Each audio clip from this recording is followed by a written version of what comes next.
எப்படியும் தாடி பெண்கள் இருப்பார்கள், நோய்மார்கள் இருப்பார்கள். சென்று அழைத்து மாமா பையா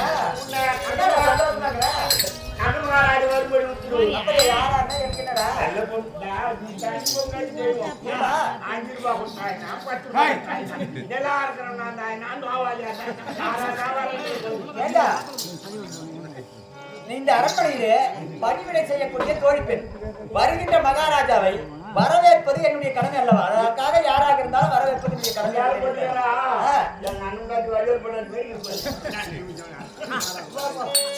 மகாராஜா மகாராஜா வருகவே வருகவே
என்னுடைய பெயரோ சுந்தரம்.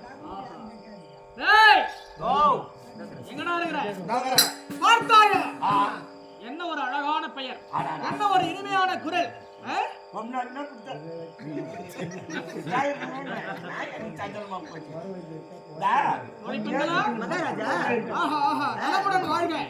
ஆனால் ஒரு கேள்வி இருக்கிறது.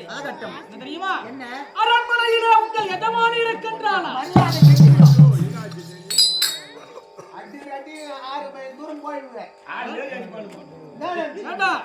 இவ்வளவு நேரம் அழகா பணிஞ்சாங்க, வாழ்த்தினேன். என்ன கோபமாக பேசுகிறார்? ஏனென்றால் இதுவரைக்கும் எத்தனை மாற்று மகாராஜர்கள் ராஜாக்கள் வந்தாலும் மகாராணி அம்மா இருக்கின்றார்களா என்று மரியாதையாக கேட்பார்கள். நீங்கள் என்னவோ மகாராணி அம்மாவுக்கு தாலி கட்டியவரை போல மகாராணி இருக்கின்றாளா என்று லா போட்டு பேசுகிறீர்கள். அதற்காக கோபம் வந்தது. நான் கேட்கின்ற கேள்வியிலே பதில் இருக்கிறது. நானே எங்க மகாராணி போடின்னு சொன்னனால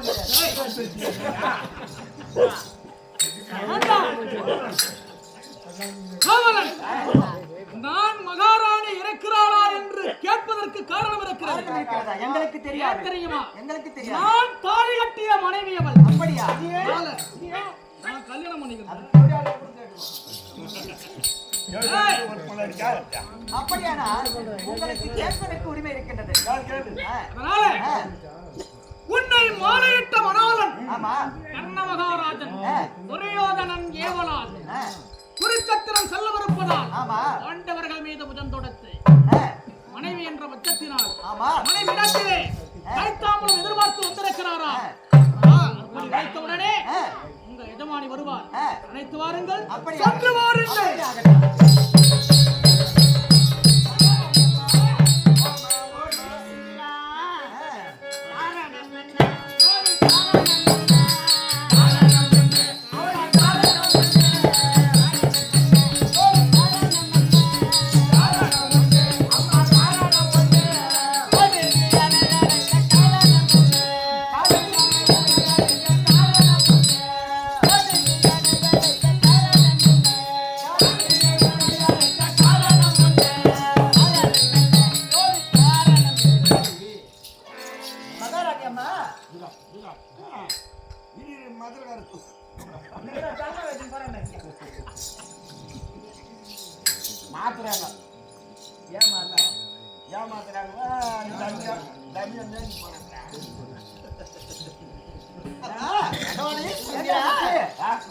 மகாராணியை பார்த்தா இன்றைய தினத்தில் எவ்வளவு அழகா இருக்கிறாங்க.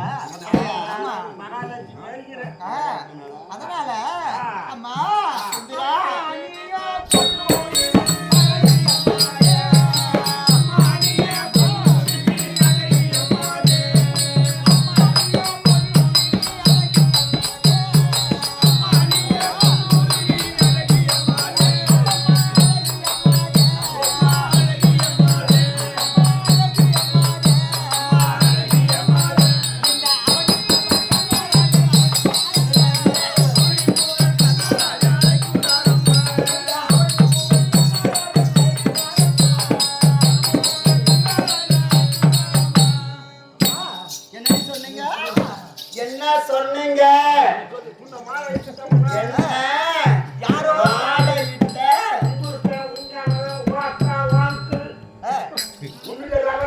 என்னுடைய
தெரியுமாடா?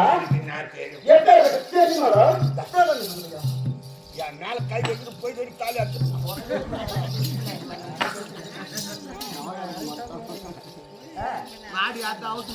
ஏண்டா எப்பேற்பட்டவர் தெரியுமா? அந்த இழிவான குலத்துக்கெல்லாம் இழிவான குலம். அந்த இழிவான குலத்துக்கெல்லாம் ஈனனான் தேர்ப்பாகின்றான். அனைத்தான் இந்த அறிவை முன்னிறுத்தான்.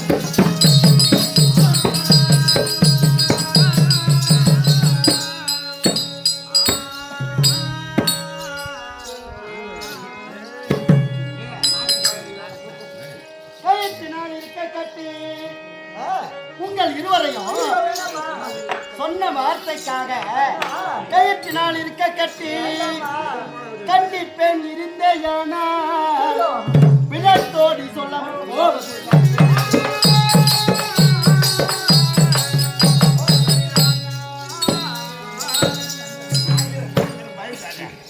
என்ன முத்து எழுத்தாடா அந்த கவுத்த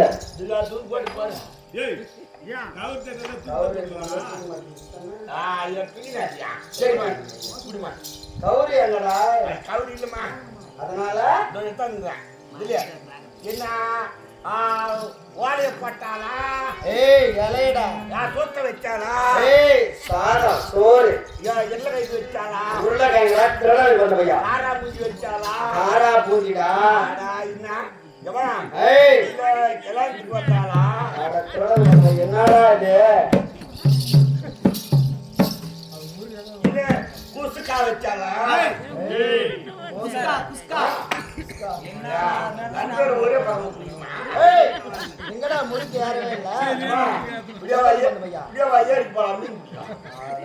சரி நான் அப்படியே பிடிக்கிறேன் ஊருக்கு ஒரே பக்கம் போடா ஏத்துமா ஏத்துமா ஏத்துமா ஏத்துமா முடிச்சு ஏத்தா சரி எங்கடா அந்த சுந்தரம் சொல்லுங்களா கூப்பிடா நீ உட்காந்துட்ட அதனால உங்க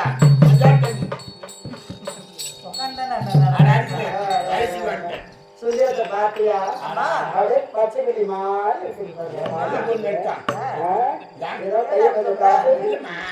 உன்னை பார்த்தா நான் கேட்கிறேன்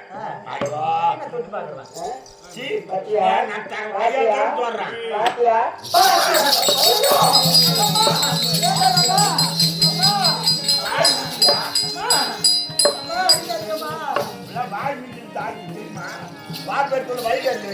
என்ன பத்து வாடா சரி ஒரு வாட்சி கட்டிங்க எங்கடா ஏன்டா திருடன் கொஞ்சம்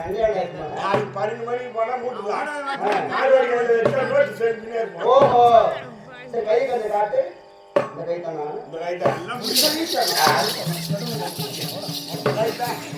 இன்னொரு தடவை தாலி கட்டிய மணவாளரு கணவர் என்ன அழுத்தாருன்னு வந்தீங்கன்னா இழுத்து வச்சு அறுத்துக்குள்ள நாக்க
அப்படியா செய்து விட்டார்? ஆமா என்னடா இது?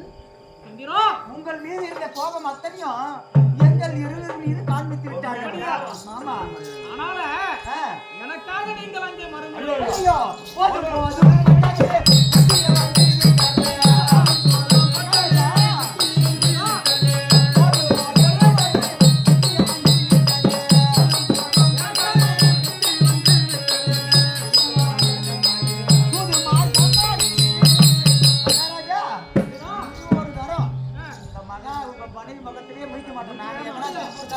நீ வா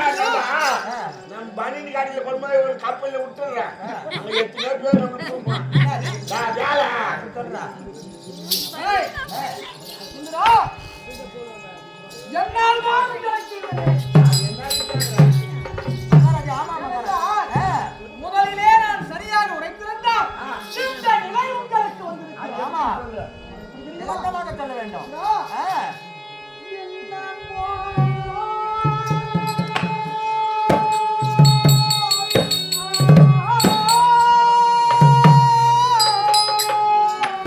ஆமா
எப்படி முதலிலே உங்களுக்கு சரியாக நான் உரைத்திருந்தால் உங்களை எடுத்திருக்க மாட்டான்.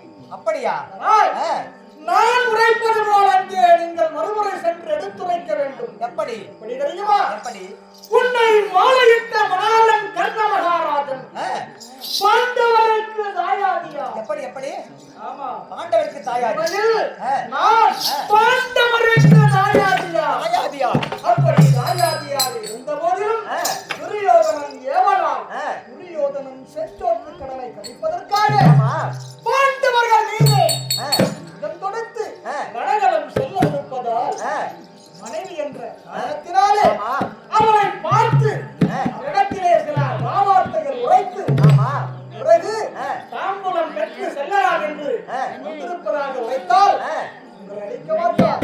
நிச்சயமாக ஒரு கண்டானது தாய் பாசத்தால் எப்படி சொல்லி முடித்து ஓடி வரும் ஓடி வரும் ஆமா அதுபோல் உங்கள் முன்னால் வருவார். அழிக்க மாட்டார். தக்க சன்மானம் உங்களுக்கு கொடுப்பார். அப்படியானா தங்கள் தான் அவருடைய கணவர் என்பதற்கு ஏதாவது அடையாளம் இருக்கிறதா? இதோ என்னுடைய உடைவாளை தருகிறேன்.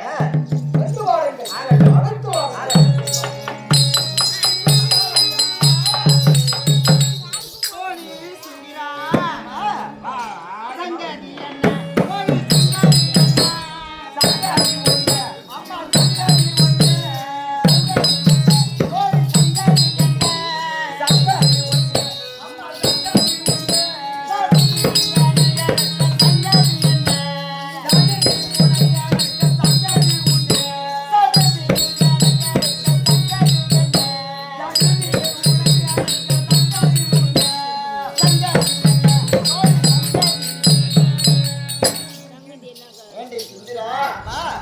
இப்பதானே 2 பேரும் வாங்கிட்டு போனீங்க. ஆமாமா என்ன மறுபடியும் காசு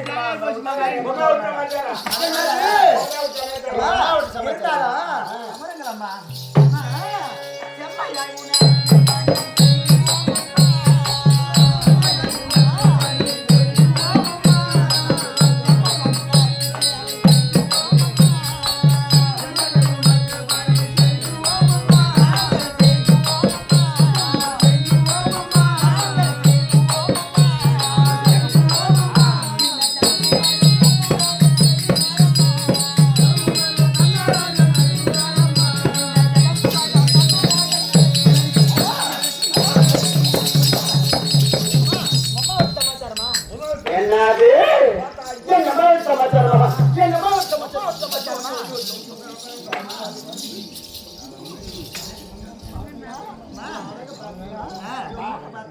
ஏண்டா மாமா பையா அம்மா விட்டு சமாச்சாரம் மகாராணி எங்க எப்படி ஆடுறாங்க பத்தியா ஆத்தா விட்டு அடிப்பா இல்ல காதல் இருந்தா கூட பொண்ணு ஆத்தா விட்டு சமாச்சாரம் ஜிம்முனி வரைக்கும் வருவாங்க.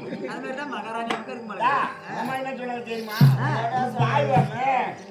நாலு உள்ள வாங்கி 5 கிலோ வாழைக்காய் வாங்கி சாப்பிட்டு சொன்னாங்க. பேசியா வாய் பேசி அது மட்டும் இல்ல சரி பிடிச்சாங்க.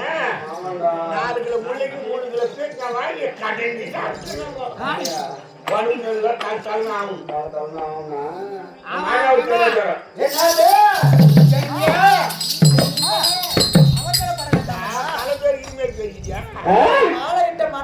மணவாளரா ஈடுபட்டா ஈனஜாதியா கேசாரதின் புதல்வன் அன்னவர் அழைத்தார் என்று எங்கிட்ட வந்த போதே கொடுத்தாங்க. மறுபடியும் மாலையிட்ட மணவாளன் பேரோ கண்ணமகாராஜனா அப்ப இருந்த போதிலும் கணவர் கண்ணமகாராஜன் பாண்டவருக்கு தாயாதியா என்னது பாண்டவருக்கு பங்காளியா பாண்டவருக்கு தாயாதியா எப்படி சொல்ற? பங்காளி என்ற பட்சத்தை நீக்கி சரி துரியோதனுடைய ஏவலால் சென்றோருக்கு கடனை தீர்ப்பதற்காக இன்றைய தினத்தில் 17ஆம் நாள் யுத்தத்திற்கு ரணகலம் புறப்படுகிறார். அப்படியா? உங்களுடைய கைத்தாம்பரம் மனைவி என்ற பட்சத்தை சரி பட்சத்தில் உங்களுடைய கைத்தாம்பரம் எதிர்பார்க்கின்றார். நீங்க வந்தா வாங்க, நாங்க 2 பேரும் போயிடலாம். சுந்தரா சுவாமி ஏதோ வார்த்தைகள் என் செவியின் இடத்திலே உரைத்தீர்கள். அதெல்லாம் எனக்கு கேட்கல. ஆழமான ஒரு வார்த்தை என் செவியின் இடத்திலே உரைத்தது. எப்படி? பாண்டவருக்கு தாயாதி, பாண்டவருக்கு பங்காளி என்ற வார்த்தை என் செவியின் இடத்திலே உரைத்தபடியா நான் அங்கு வருகிறேன். அடி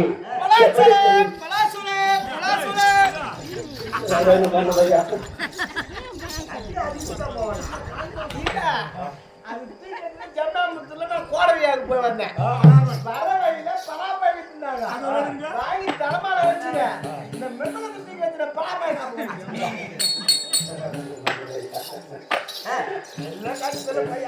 சரி நாங்க வரடி எப்படி தெரியுமா?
நீங்கள் கோபப்படுவதற்கும் நியாயம் இருக்கின்றது. நான் அடித்ததற்கும் காரணம் இருக்கின்றது. எப்படிமா? எதற்காக உங்கள் மீது நான் கோபப்பட்டேன் உங்களுக்கு சொன்னாதான் புரியும். சொன்னாதானமா எங்களுக்கு தெரியும். நாயா உங்களை அடிச்சேன். கதையை நான் விளக்கமா அவர் பேர் சொன்ன உடனே உங்களுக்கு இப்ப ஏற்பட்ட கோபம் வர காரணம் என்ன? காரணம் என்னன்னு கேட்கிறேன். அதை நான் சொல்றேன். அதை செவினிடத்திலே கேட்டுவிட்டு ஆமா நான் எதற்காக கோபப்பட்டேன் என்ற விவரத்தை நீ அறிந்து கொள்வாய். ஆகட்டும் அம்மா. எப்படி என்றால் எப்படி?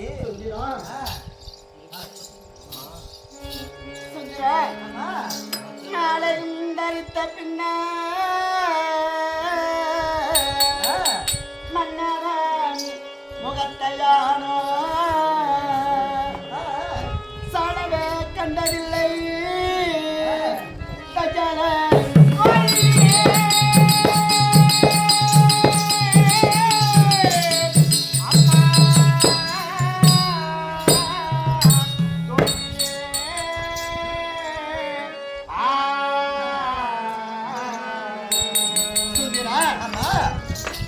என்னுடைய கதையை விளக்கமாக உரைக்கின்றேன். ஆகட்டும் அம்மா.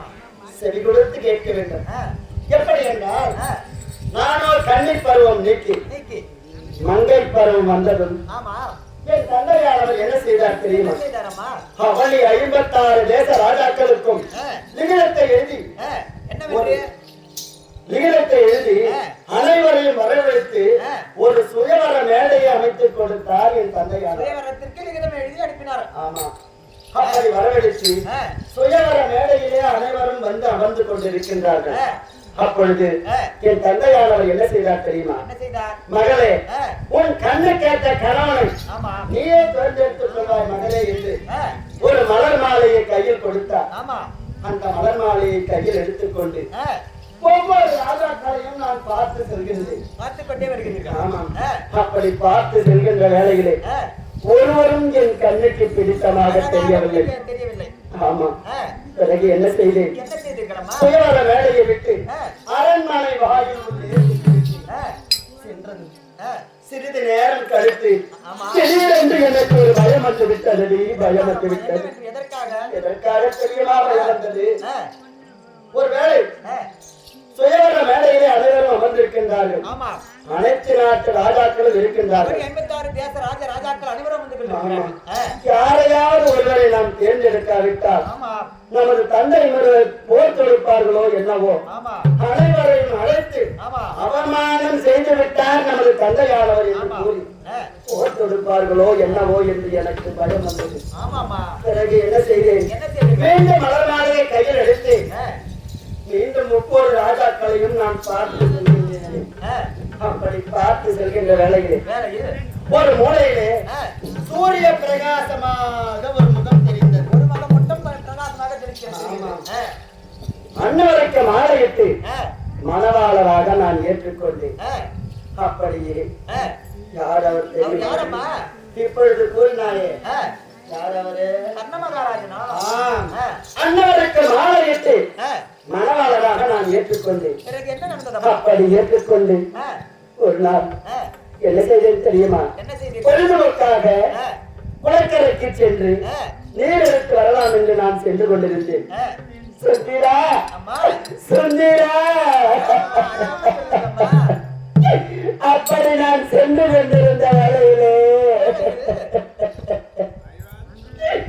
என்னை பார்த்து கை கட்டி நகைத்தார்களடி. கை கட்டி நகைத்தார்களடி. உன்னை போன்ற பெண்கள் 4 பின்னால் வந்து கொண்டிருந்தார்கள். ஆமா, பின்னால் 4 உன்னை போன்ற பெண்கள் அனைவரும் வந்து கொண்டிருக்கின்றார்கள். அதிலே ஒருவர் என்னை பார்த்து என்ன சொல்லி தெரியுமா கை கொட்டி நகைத்தார்? அதோ போகிறாள் பார்த்தாயா? உயர் குலத்திலே பிறந்து ஒரு நாட்டு அரசனுக்கு மகளாக இருக்கின்ற இவளோ கேவலம் இழுகுலத்தா ஈனஜாதியா தேசாரதின் மகனை மணந்தவள். அதோ போகிறாள் பார், அதோ போகிறாள் பார் என்று என்னை கை கட்டி நகைத்தாளடி. கை கட்டி நகைத்தாளடி. உடனே அந்த அவமானம் தாங்க முடியாமல் என் தந்தை இடத்திலே ஓடினே. தந்தையே, அன்னவர் இருகுலத்தை சேர்ந்தவரா கீழ ஜாதியான் என்று அனைவரும் என்னை கை கொட்டி நகைக்கின்றார்கள் தந்தையே. இனிமேல் நான் அன்னவரிடத்திலே நான் வாழ மாட்டேன், அன்னவரிடத்திலே நான் வாழ மாட்டேன் என்று கூறினேன். என் தந்தையானவர் சில புத்திமதிகளை கூறி பார்த்தார். என் புத்தி கேட்டுவதாக இல்லை. ஆமா, பிறகு என்ன செய்தார் தெரியுமா? மகளே, ஒரு நாட்டு அரசனுக்கு மகளாக இருக்கின்ற நானும் பாலவட்டியாக நீ இருந்தால் என்ன சொல்லுவார்கள் மகளே? என்ன சொல்லுவார்கள்? ஒரு நாட்டுக்கு அரசனுக்கு மகளாக இருக்கின்ற நீயோ பாலவட்டியாக இருந்தால் இந்த ஊர் உலகமே என்னை போற்றும் அம்மா. அதனால் அங்கு தேசத்திற்கும் கலிங்கு தேசத்திற்கும் இடையில் ஒரு அரண்மனை அமைத்து சில தாதி பெண்களுடன் வாழ்ந்து வருவாய் மகளே என்று கூறி அங்கு தேசத்திற்கும் கலிங்கு தேசத்திற்கும் இடையில் அரண்மனை அமைத்து உன்னை போன்ற தாதி பெண்களுடன் நான் வாழ்ந்து வருகிறேன். அப்படி இருந்தாலும் மாலையிட்ட அந்நாள் முதல் இந்நாள் வரையிலும் அன்னவர் முகத்திலே நான் விழித்ததில்லை. ஆமா, இப்பொழுது எதற்காக நான் அங்கு வர வேண்டும்? பாண்டவருக்கு தாயாது என்ற பட்சத்தில் நான் அங்கு வருகிறேன். வந்தாலும் நானும் தடுக்கின்றதடி. ஆமா, அன்னவர் முகத்திலே நான் எப்படி விழிப்பேன்? அதனால்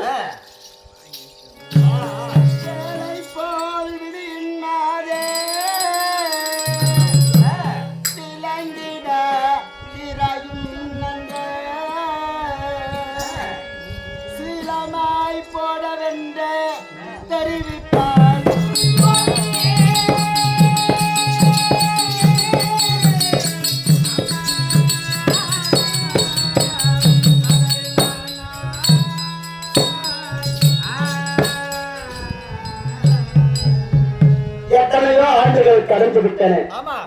அன்னவர் முகத்திலே நான் விழித்ததில்லை. இப்பொழுது பாண்டவருக்கு தாயாது என்ற பட்சத்தில் அங்கு வருகிறேன்.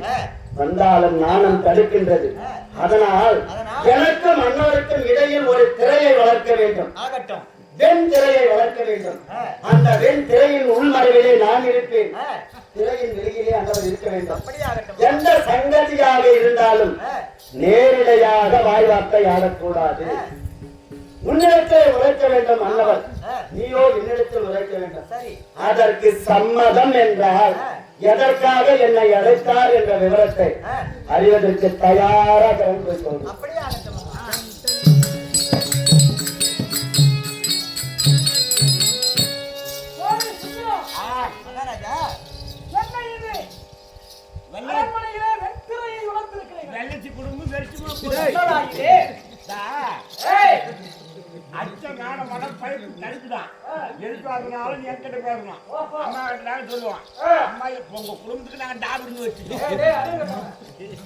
அந்த வேலைக்கு அம்மா எதுக்காக என்கிட்ட பேசுவாங்க, நாங்க உங்ககிட்ட சொல்லுவோம்.